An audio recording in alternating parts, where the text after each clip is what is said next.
ng bayan, maasahan anumang panahon. Magandang araw po sa ating lahat. Narito na ang update sa lagay ng ating panahon ngayong araw ng Sabado, Disyembre 19, 2024. Malayo na sa kalupaan ng bansa ang low pressure area na nagdala ng mga pag-ulan sa Visayas at Mindanao nitong mga nakaraang araw. Dalawa pang weather systems ang nakakaapekto sa bansa na siya ring nagdudulot ng mga maulap hanggang sa may mga kalat-kalat na pag-ulan.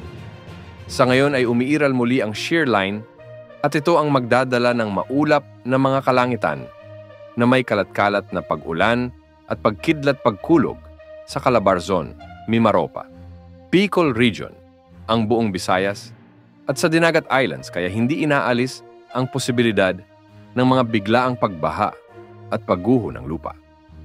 Dahil naman sa trough ng low pressure area, asahan ang maulap na kalangitan na may mga kalat-kalat na pag-ulan sa Zamboanga Peninsula, Basilan, Sulu at Tawi-Tawi, kaya hindi rin inaalis ang posibilidad ng mga biglaang pagbaha at pagguho ng lupa.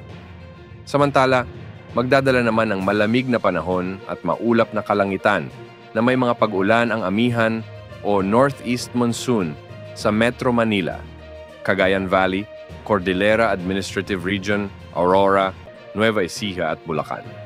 Dahil dito, hindi rin inaalis ang banta ng flash floods or landslide, lalo na kung may mga umiiral na katamtaman hanggang sa kung minsan ay malalakas na pag-ulan. At dahil pa rin sa northeast monsoon, ay magiging bahagyang maulap hanggang sa maulap ang mga papawirin na may pulupulong mahihinang pag-ulan sa nalalabing bahagi ng Luzon. Samantala, trough ng LPA naman ang nakakaapekto sa nalalabing bahagi ng Mindanao, kaya inaasahan ang bahagyang maulap hanggang sa maulap ang mga papawirin na may pulupulong mahihinang pag-ulan. Yan ang update sa lagay ng panahon. Ito po ang weather update ng bayan. Maaasahan anumang panahon.